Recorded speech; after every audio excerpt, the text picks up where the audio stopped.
Nathalie Ronzière, pardon, et Marc Dumont. Excuse-moi Nathalie. Nathalie Ronzière et Marc Dumont. Nathalie est la directrice de recherche innovation développement durable du centre hospitalier de Cannes. Et Marc est le délégué régional PACA, Association nationale pour la formation hospitalière, la NFH. Ils vont échanger tous les deux sur évidemment les outils numériques et comment derrière on doit continuer encore à encourager la formation à l'innovation des professionnels. On en apprend tous les jours et jamais assez. Je vous laisse la parole. Vous allez voir, ils sont formidables et réveillés. Est-ce que le micro est allumé? Il faut juste appuyer dessus. Évidemment, je reviens dans 28 minutes pour vous laisser la parole et les questions. Il est bien allumé, je crois. Bonjour à tous. Il parlait de moi. C'est ça. Merci de l'invitation. Merci au CIUS. Je trouve que vous avez un sigle aussi difficile que le mien à prononcer. Mais je vais dire en deux mots, mais je pense que c'est Nathalie surtout qui interviendra. Alors, la NFH, en deux mots, on finance toutes les formations de tous les personnels qui travaillent dans les hôpitaux et maisons de retraite publiques. Et je vais faire le lien avec la dernière conférence de ce matin de Bruno Lacarelle, qui a parlé d'un accompagnement qu'il avait et d'intelligence collective. Et c'est vrai que on parle beaucoup d'innovation et d'innovation technologique, mais l'innovation technologique, elle suppose aussi, et Bruno Lacarelle l'a rappelé, eh bien qu'on ait des personnels, et pas que un, pas que deux, pas que les porteurs de projets qui aient envie, ou en tout cas qui n'aient pas peur d'avancer dans l'innovation. Donc cet après-midi, on nous a demandé de parler de la formation à l'innovation, mais j'ai envie de dire que l'innovation, elle est permanente. Ça a été largement dit ce matin sur les freins, sur les opportunités. Nous, la NFH, on accompagne à peu près tous les métiers. L'hôpital, c'est 200 métiers. Et ça a été dit, autant on peut être extrêmement pointu et en avance sur la recherche médicale et l'innovation médicale, autant parfois sur les autres métiers, je crois que François Crémieux l'a dit, on a encore beaucoup d'efforts à faire et puis on a parfois un peu de retard. Mais qui pose la question, ça a été dit sur la PHM, sur le nombre d'agents, la région PACA, pour vous donner un ordre de grandeur, c'est 70 000 agents, en tout cas dans notre secteur. Donc ça veut dire que demain, c'est 70 000 agents qui sont des usagers du numérique, en plus des patients et des usagers. Et que tout cela, à un moment donné, il faut aussi pouvoir faire qu'ils soient totalement acteurs de l'innovation. Mais être acteur de l'innovation, pour moi, c'est aussi de la créativité, et la créativité passe par la liberté. Et qui nous pose là une autre question, qui est celle de l'innovation en management. Je crois que ça pose toujours la question de comment on laisse les espaces de créativité se structurer, s'élaborer, et qu'on permet tout ça. Et pour ça, depuis, je sais pas, 6 mois maintenant, on travaille avec le CIUS, sur une formation en design. Alors là aussi, les mots, ce matin, Bruno Lacarelle a parlé de démarche appréciative. Les mots sont multiples. J'ai envie de dire, l'important, c'est la finalité. J'ai envie de dire, peu importe le contenant, c'est ce qu'on y boit qui est important. Et cet après-midi, et Nathalie qui a suivi la formation, on va essayer de vous parler de tout l'intérêt d'avoir ces formations. Mais pour moi, elles ont des mots qui sont un peu toujours les mêmes et récurrents, qui sont liberté, créativité et horizontalité. Il n'y a qu'à ce prix-là que nos structures sauront être plastiques, agiles, et pourront à un moment donné laisser la place. Ça a été dit là aussi ce matin par Bruno Lacarelle, personne ne connaît mieux un métier que celui qui le pratique. Ça a été dit sur l'expression des besoins, et ça a été dit notamment sur le temps d'avance du fait de son histoire, de l'industrie pharmaceutique et des hôpitaux, parce que ce sont des gens qui connaissent le métier, qui sont dans l'innovation. Et ça, ce sont des éléments extrêmement importants et sur lesquels qu'on ne doit jamais perdre de vue. Parce que ici, il n'y a que des génies de l'innovation. La question, c'est comment ces innovations deviennent le quotidien de tout le monde demain. Et ça, c'est un point extrêmement important.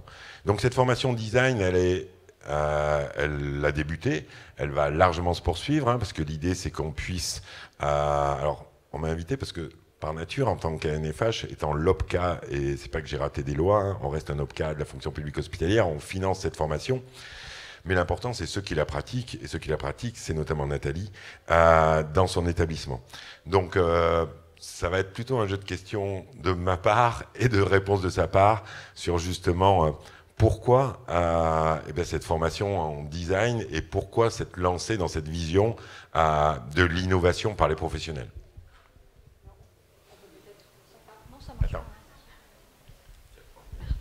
Alors on peut peut-être dire qu'est-ce que c'est que le design, parce que c'est pas le design au sens commun, c'est-à-dire de l'esthétique, c'est le design au sens de la capacité d'un produit, de la capacité d'un service à être performant et à répondre aux besoins et aux attentes des clients. D'ailleurs, ça rappelle quelque chose, ça, parce qu'on a dit l'assurance qualité, définition, c'est la réponse aux attentes et aux besoins des clients. Donc, le design, c'est ça, c'est-à-dire c'est trouver, c'est avoir des outils qui sont assez différents de ceux qu'on connaît aujourd'hui, des outils qui permettent de créer de l'intelligence collaborative. Alors pourquoi, pour répondre à la question, pourquoi on l'a fait? On l'a fait parce que je pense que ça permet d'accueillir. Former, ça permet d'accueillir ces innovations, ça permet d'avoir déjà une ouverture d'esprit aux équipes, et ce sont des outils qui permettent le travail collaboratif. Alors, on a beaucoup travaillé sur nos organisations, on a une vingtaine d'années pratiquement de management qualité, de formalisation de procédures, et on a beaucoup travaillé sur quoi finalement? Sur la résolution des problèmes. Mais résoudre un problème, c'est pas forcément répondre à un besoin. Et depuis quelques années, on travaille finalement sur l'expérience patient. Alors moi, en formation, je suis formateur en management qualité depuis une vingtaine d'années, donc j'ai formé pratiquement une génération d'ingénieurs, et aujourd'hui, je suis dans la posture d'ingénieur qualité, je suis aujourd'hui dans la posture de me dire finalement, est-ce que je ne dois pas refondre complètement la façon dont je leur apprends à travailler et à organiser nos structures? Parce que quand on travaille sur le management collaboratif, quand on travaille sur le design, on travaille avec les équipes, mais on travaille aussi surtout à partir de l'expérience du patient. Alors vous allez me dire, l'expérience patient, mettre le patient au cœur de nos pratiques, on l'a tous écrit dans nos projets d'établissement depuis 15 ans, depuis 20 ans, quoi de neuf sous le soleil? Oui, mais quand on vous dit l'expérience du patient, l'expérience du patient, c'est pas simplement dire à un patient, vous venez, il y a un groupe de travail, vous serez seul, et puis on sera 8 ou 9 ou 10, nous on connaît nos processus, on va écrire, et puis vous nous direz, vous nous donnerez certes votre avis, mais quelque part, on sera sur le processus métier. Et aujourd'hui, nos outils, ils nous apprennent quoi? Ils nous apprennent à organiser, à structurer nos processus métiers. Ils ne nous apprennent pas forcément à intégrer dans ces processus métiers la vision et l'expérience que l'usager en a fait. Et ces techniques, les outils, la boîte à outils, vous savez, on dit traditionnellement que quand on n'a qu'un outil dans sa boîte à outils, tous les problèmes ont la forme d'un clou. Avoir une boîte à outils qui s'enrichit de choses qui vous permettent de travailler à partir de l'expérience du patient, mais réellement, pas simplement de façon fictive, et de réintroduire quelque chose qui est important, moi qui m'a beaucoup intéressé, c'est l'émotion. Alors de l'émotion, dans les établissements de santé, il y a pratiquement, vous allez me dire, que ça, d'accord. Mais c'est travailler cette émotion, j'allais dire à froid, une fois que le patient il a vécu son parcours, c'est de lui demander de venir et d'intégrer, de réintégrer cette émotion, c'est-à-dire la façon dont il a vécu les différentes étapes du processus, dans la façon dont nous, on s'organise et la façon dont on construit nos produits, nos parcours, nos biens et nos services. Et ça change totalement la donne. Donc c'est ça, c'est réintroduire une intelligence émotionnelle qui est l'intelligence émotionnelle du patient, parce qu'on a des outils pour travailler avec lui d'égal à égal, c'est-à-dire que... Alors tout le monde connaît les post-it, ce truc un peu génial. Qui a fait des ateliers post-it? Ouais. Eh bien le design thinking, c'est pas que des ateliers post-it. Voilà. Alors certes, on l'utilise, parce que ça a ce côté assez sympa, on prend une idée, on la décolle, on la met à côté d'une autre idée, c'est un truc assez génial. Celui qui a inventé cette innovation aussi simple et presque bête, et formidablement puissante, ça c'était une très belle innovation. Donc c'est pas que de l'atelier post-it, il y a derrière des démarches, il y a derrière tout un process de construction, il y a derrière d'autres outils qui permettent effectivement de dire collectivement, collaborativement, on récupère cette expérience du patient, on récupère cette émotion qu'il a vécue, et on autorise le patient à nous apporter un savoir. Voilà. qui n'est pas le savoir académique de nos professionnels, qui est le savoir de son expérience vécue, et on va faire de ce savoir, de cette expérience vécue, un matériau, une matière première pour mieux nous organiser. Et cette fois-ci, on pourra dire, on s'est organisé autour du patient. Voilà. On s'est organisé avec et on s'est organisé autour du patient. Merci. Alors, on va aller plus loin peut-être dans le détail. Je voudrais juste rajouter, parce que ce matin, et c'est vrai et tu viens de le réaborder, sur les patients experts. Moi, je souriais intérieurement ce matin parce que je suis un handicapé de la technologie, et que souvent les patients experts sont ceux qui connaissent le mieux nos structures, le mieux des applis, etc. Et moi, j'aime bien le patient lambda, celui qui vient pas souvent et celui qui se sert pas souvent. Et j'ai envie de dire, ça devrait toujours être lui notre référence et pas toujours l'expert, parce que je suis directeur d'hôpital de formation, et quand on connaît un hôpital, parce qu'on est un patient qui a une maladie chronique qui vient souvent, ou parce qu'on est un hospitalier, globalement, on ne voit plus jamais l'hôpital comme le patient lambda. Parce qu'on en connaît les circuits les plus courts, parce qu'on connaît les bonnes personnes à appeler, parce qu'on connaît tout ça. Et que si on veut un jour vraiment faire de nos lieux des lieux qui soient extrêmement accessibles, qui soient à distance par des applis ou par des systèmes fonctionnels internes, il va falloir se réintéresser à ce que j'appelle moi souvent la massification. C'est vrai, c'est un mot que j'utilise à peu près 10 fois par jour, parce que j'ai ce problème sur la massification de la formation sur l'ensemble des hospitaliers, mais c'est vrai aussi sur tous ceux qu'on accueille en la matière. Alors tu nous as parlé de boîte à outils, il n'y a pas qu'un marteau pour le clou, donc ni que des post-it. Tu peux nous en dire plus et comment ça se déroule, la formation, pour que peut-être certains aient envie d'aller s'y inscrire? Alors, la formation, j'allais dire que c'est un peu comme une chorale. Vous savez, dans une chorale, vous avez le baryton, l'alto, la soprano. On a tous des voix différentes. Et à un moment, pardon, et la mienne part d'ailleurs de voix. Et à un moment donné, vous êtes capable, on est capable de chanter ensemble. Et en fait, ces outils, les outils, alors bien sûr, il y a du post-it, il y a des outils. Alors, je vous en donne un, c'est le CPO. J'en ai fait un la semaine dernière de CPO. Alors, moi, j'aime bien, je prends des outils puis je les aménage un peu. CPO, ça veut dire comment faire pour s'améliorer, comment faire pour. Alors, on connaît, on a des outils de ce type-là, mais là c'est un outil très différent, c'est-à-dire que vous donnez une feuille, puis la personne elle dit comment faire pour résoudre. Alors nous c'était comment faire pour améliorer la qualité des relations au sein d'une équipe, je vous dirai pas laquelle. Donc on a fait ça avec des médecins, on a fait ça avec les cadres. On était parti déjà d'un constat que ça allait pas très bien entre eux. Donc chacun avait une feuille, il a mis une idée.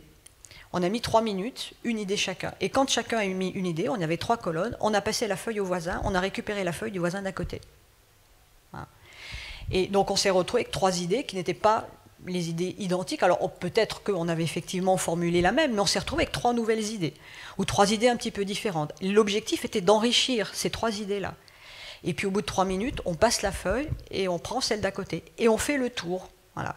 Donc ça, c'est effectivement un outil concret. Il y en a plein d'autres, on ne va pas rentrer dans le détail des outils, mais c'est des outils qui sont extrêmement performants et qui permettent finalement de travailler sur cette construction collective et qui permettent de faire un travail où la parole de chacun, c'est aussi le bénéfice des post-it, où finalement chacun parle à la même hauteur de voix.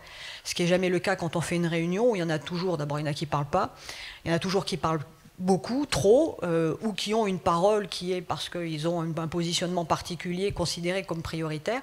Donc en fait, ça permet effectivement de passer la parole, et puis on dit, on voit, et puis on ose écrire, parce que finalement on écrit des choses, et puis on le passe à côté, et puis la personne va enrichir ce qu'on a écrit, puis la troisième, donc finalement au bout d'un moment donné, on se sent autorisé à plein de choses.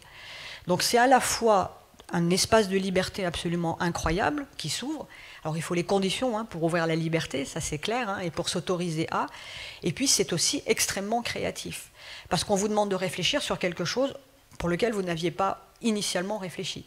Et puis après on vous demande de réfléchir sur quelque chose que vous n'aviez pas réfléchi, puis vous avez déjà réfléchi sur les idées d'une deuxième personne, puis on vous demande de réfléchir sur les idées d'une troisième. Donc c'est plein d'outils comme ça qui vous permettent derrière de faire en sorte que de la chorale vous passiez effectivement à un morceau harmonieux que le groupe peut chanter collectivement et qui s'est enrichi collectivement des compétences de chacun. Voilà. Je trouve que ça redonne des lettres de noblesse quelque part, à la fois à l'intuition, au travail collectif.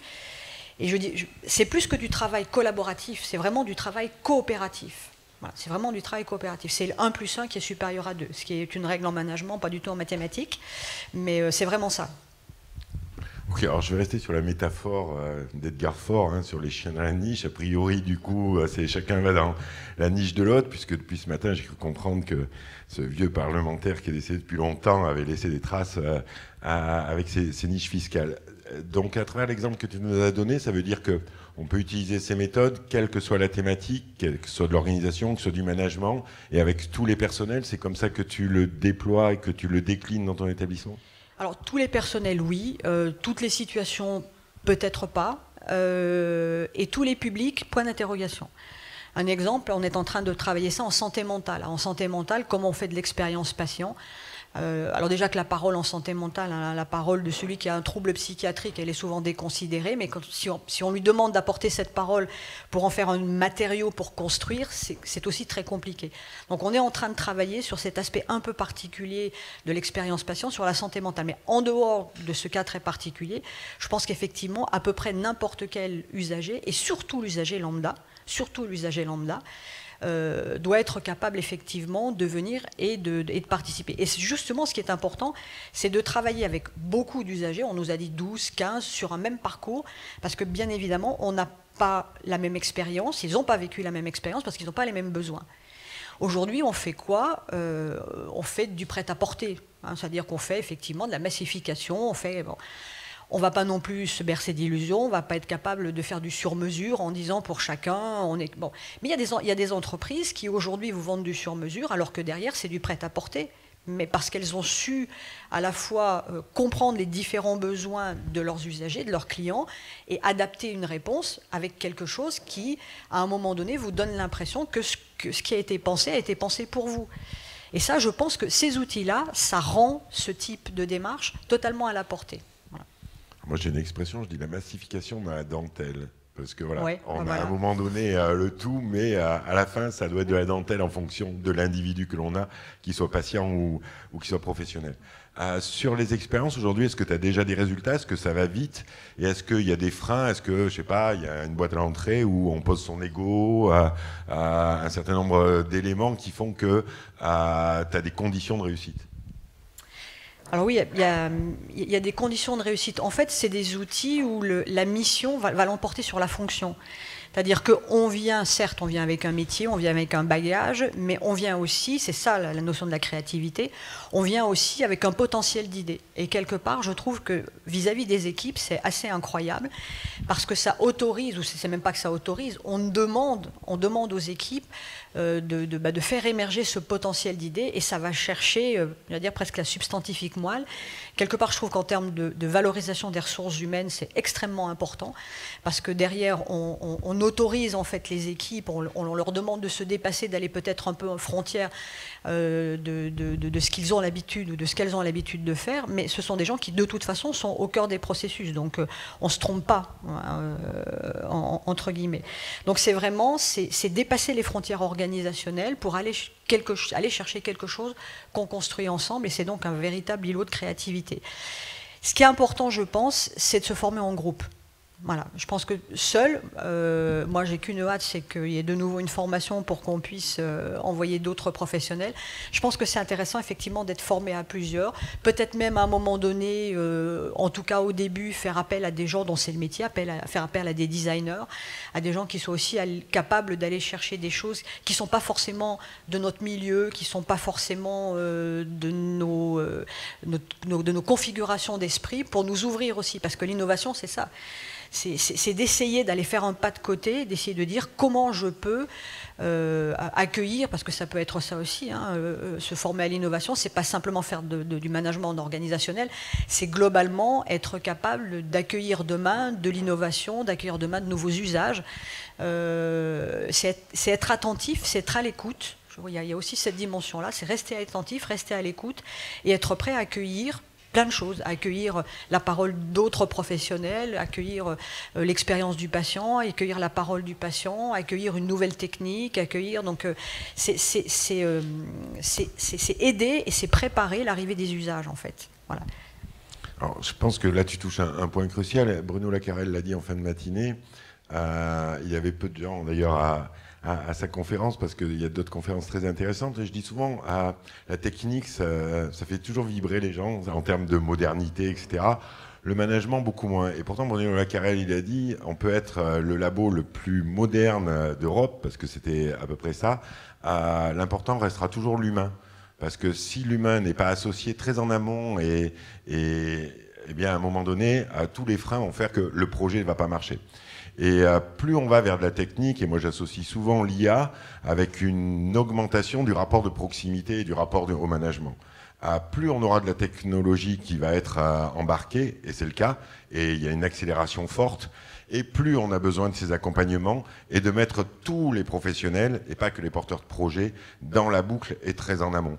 Parce que, évidemment, la technologie, ici, il y a encore une fois que des génies et qui ont envie, donc elle vous fait pas peur, mais elle fait quand même peur à peu près 80% de la population. Enfin, moi, quand je vois que ChatGPT a réussi le concours d'avocat dans les 10 premiers, je me dis, mon métier, il risque d'être extrêmement court en termes de longévité. Ça va, je suis vieux, donc je m'en sors bien. Mais on a tout ça derrière et qui sont des phénomènes importants.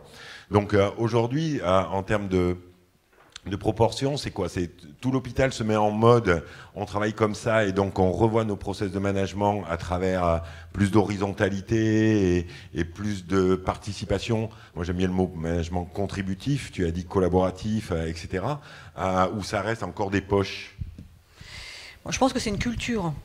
Je pense que c'est une vraie culture qu'il faut qu'on arrive à développer. Et c'est comme toutes les cultures, d'abord elle prend du temps et puis il lui faut un substrat. Hein, c'est pas quelque chose qu'on décide. Il faut des équipes qui soient prêtes, qui soient prêtes à accueillir l'écoute du patient, du client, qui soient des professionnels qui soient prêts aussi à ouvrir cette transversalité, qu'on soit prêt aussi à la créativité, qu'on soit prêt à se bousculer. C'est assez, ça bouscule aussi. Hein. Mais ça a aussi un côté, j'allais dire, très ludique. Et je pense aux générations futures, c'est quelque chose qui va leur correspondre. Autant, je vais faire un peu de critique sur le management qualité que je continue à enseigner. Le management qualité, c'est quoi? C'est beaucoup d'écrits. On écrit des procédures, on écrit des pages et des pages et des pages. Alors déjà que de notre époque, on ne les lisait pas beaucoup. Inutile de vous dire que les jeunes générations, si on continue à travailler sur les process de cette façon-là, ça va être extrêmement compliqué. Et tous ces outils sont des outils à la fois très visuels. On écrit très peu, enfin on écrit 3 mots. On fait beaucoup de dessins, on fait beaucoup de symboles, c'est-à-dire qu'on recourt beaucoup à l'émotion à travers du picto, de l'émoji, enfin bon, tout ce que vous mettez quand vous faites un message aujourd'hui dans un smartphone, on sait quasiment plus faire un texto sans mettre un petit cœur, un petit soleil, un petit truc, et ça, c'est chargé d'émotions quasiment autant que le texte que l'on met. Et ça réutilise ces outils-là, ils réutilisent en fait tout ça. Et c'est un côté extrêmement ludique. C'est aussi finalement très facile, pour répondre à ta question, c'est aussi relativement facile d'usage parce que ça descend aussi un peu le niveau de la portée. Il y a moins de langage technique, on pourrait même dire technocratique. Hein, on descend sur des choses beaucoup plus simples. Hein, et puis à la limite, même si on ne sait pas écrire, on fait un dessin et ça marche aussi très bien. Et c'est parfois même, alors moi je suis littéraire, c'est autant vous dire que me dire qu'on peut dire plus ou avoir beaucoup plus de sens à travers un symbole ou à travers un petit dessin qu'à travers les mots, c'est un peu compliqué, mais oui, quelque part, oui. Et je pense que les générations qui viennent, elles vont être extrêmement attirées par ce type d'approche et par ce type d'outils, et que nos procédures en management qualité, ça va devenir très compliqué. Donc oui, petit à petit, il va falloir, c'est des poches, hein, là pour le moment, on commence avec certaines équipes, on le déploie, on essaye de voir aussi comment les gens se l'approprient. Il y a des freins, hein, il y a des freins surtout, et les freins, c'est essentiellement, c'est une mode. On a eu le lean, on a eu, bon, après tout, c'est une mode, c'est pas la peine qu'on se précipite, hein, ça va durer 2 ans, 3 ans, allez, dans le meilleur des cas, 4 ans ou 5 ans, et puis le temps qu'on se forme ou qu'on sera passé à autre chose. Je suis persuadée que non. Je suis persuadée que non. En termes de management qualité, je pense, j'ai dû faire un des premiers projets management qualité en France, c'était l'ANDEM à l'époque, donc vous voyez que c'était des ancêtres. Hein. C'est 1999, il lançait un premier appel à projet, je crois qu'il y avait une 30aine de projets assurance qualité, j'avais écrit ça avec un médecin, avec Jean-François Caranta, et la qualité au départ ça a été extrêmement compliqué parce que c'était du vocabulaire, c'était une technique, puis c'était des choses où on disait de toute façon ça sert à rien. Aujourd'hui personne ne se pose la question, et je suis à peu près persuadée que ce type de démarches, elles ont une telle puissance, elles correspondent aussi à mon avis à la culture qui arrive de ces générations-là, elles correspondent aussi à la volonté de nos professionnels d'être associés et pas simplement de recevoir une procédure qui a peut-être été faite par un petit groupe de travail, mais d'être véritablement associé, d'être au cœur de la machine, d'être au cœur du processus, de réintégrer l'émotion, de réintégrer l'écoute, la parole, l'écoute du patient, mais l'écoute aussi des équipes, parce qu'on écoute aussi beaucoup les équipes quand on fait ces techniques. Je suis persuadée qu'il y a un grand avenir sur ces techniques de design, donc je vous invite vraiment à aller vous y former. Merci, je crois que le maître du temps est là. Je passe pour un censeur. Non. Alors, le maître du temps vous laisse encore 6 minutes 14, mais d'échange avec la salle, si vous voulez. Mais tu as certainement d'autres choses, d'autres questions aussi. Je ne vais pas te frustrer. Est-ce que vous avez des questions? Je vous vois tous très attentifs et merci pour ça. Des questions, des remarques, des partages d'expérience. Moi, j'aimerais bien te piquer ton expérience aussi. Est-ce que tu peux me donner des infos? Qui souhaite réagir dans la salle? Deuxième réaction? Ah oui, très bien, dommage. La première, vous gagnez votre poids en vin de Bordeaux. Je vous apporte un micro. Hop. Je vous invite à vous présenter, s'il vous plaît. C'est le micro vert, camarade. Merci. Florence Arnoux, déléguée régionale de la Fédération hospitalière de France pour la région. Juste un témoignage, en fait, puisque simplement dire que on a fortement accompagné, donc l'acronyme c'est FHFPACA, donc on représente les établissements publics sanitaires et médico-sociaux de la région. On doit être quelque part dans les logos.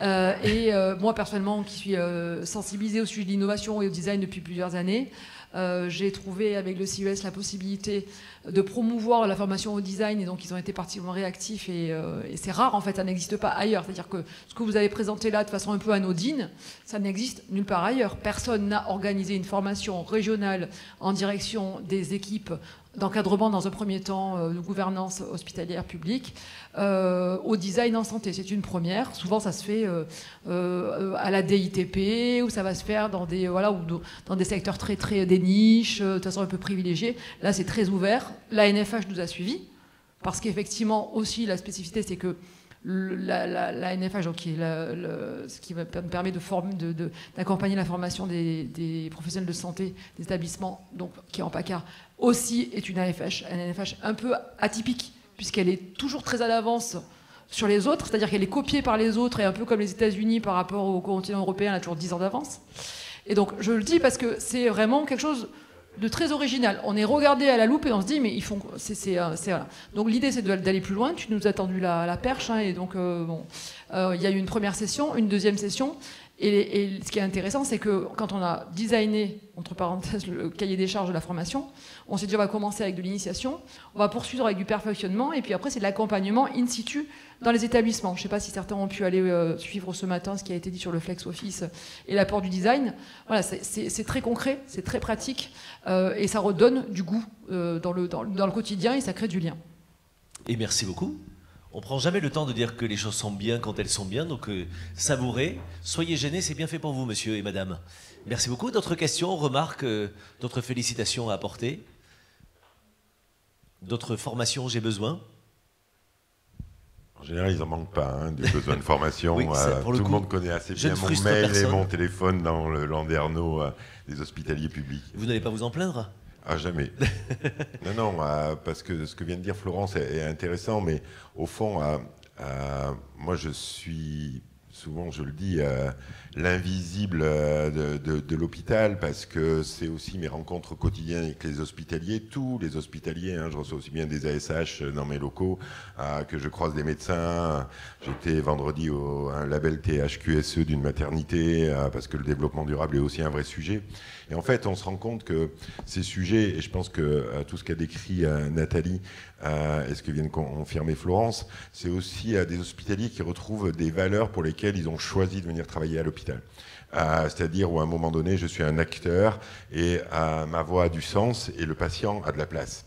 Alors c'est vrai, Nathalie l'a dit, je crois que le logo de la PHP, c'était le patient au cœur de l'hôpital il y a 20 ans, et en même temps on faisait les plus grandes fermetures, etc. Donc il faut aller au-delà des mots. Et moi, si j'ai qu'une notion, c'est bien toujours aller juste que les professionnels soient dans le pragmatique et qu'il y ait des vrais effets. C'est pour ça aussi mes questions très pragmatiques, au-delà des mots, parce que c'est la vraie vie des hospitaliers au quotidien en fait. Qu'elle soit dans de la technologie, qu'elle soit dans des applications, qu'elle soit dans un certain nombre de choses. Et je me méfie assez souvent des mots, je dois dire, je préfère les actes. Merci beaucoup Nathalie. Dernière réaction, j'ai vu acquiescer, satisfaite de ça certainement. Oui, effectivement des actes, donc c'est pour ça qu'on a besoin, je pense, de former aussi des équipes et pas simplement un petit groupe. Il faut que ce soit un vrai travail d'équipe. On a besoin de former nos usagers aussi. Ça, c'est important. Il faudrait que la formation elle puisse être ouverte à quelques-uns de nos représentants des usagers, parce que c'est aussi important pour eux d'être les relais, même si derrière, c'est pas que avec eux qu'il faut travailler, c'est vraiment avec l'usager du quotidien. Mais ça, c'est un élément extrêmement important. Qui fait réagir Marc? Oui, parce que ça m'amène sur une autre idée, et je regardais des réactions dans la salle. C'est vrai qu'on est dans un pays qui est extrêmement compliqué. Moi, chaque fois que je reçois quelqu'un, je lui dis où est ta machette pour défricher le maquis, pour connaître tous les acteurs. Et couper des têtes de temps en temps, mais ça peut servir à tout. Oui, mais ça, c'est dégâts collatéraux. Voilà. Et c'est vrai que ça pose la question des usagers qui, normalement, ne relèvent pas de chez moi. Mais si on a des usagers dans un groupe, nous, on les accepte tout le temps. On a aujourd'hui une vraie question, ça a été dit ce matin, sur certainement changer les équilibres de l'organisation de la santé. Mais je le dis puisqu'il y a des libéraux dans la salle. Enfin, on l'a fait pendant la période Covid où il y a des libéraux qui sont venus se former en réa pour aller aider. Enfin, moi, j'ai pas d'état d'âme là-dessus et je pense qu'il faut qu'on sorte de nos visions historiques extrêmement verticalisées. Je peux pas prôner l'horizontalité et dire si quelqu'un veut venir dans une formation, je lui mets dehors parce que j'ai vérifié qu'il cotisait pas. Et ça, enfin, je pense que tous les acteurs, on doit se poser ces questions, enfin, pour travailler avec les institutionnels comme l'ARS, etc. Enfin, moi, je suis toujours le premier à ouvrir. Après, on se posera les bonnes questions dans un deuxième temps. Mais l'important, c'est que tous les personnels qui travaillent ensemble, professionnels, usagers, quels que soient nos statuts, à un moment donné, on puisse aussi vivre des choses ensemble pour ensuite continuer à les vivre ensemble. Donc, je le dis à toutes les bonnes volontés, je suis toujours preneur, moi, de tous les partenariats et d'accepter tout le monde pour qu'on travaille sur ces questions-là. C'est un joli signe d'ouverture.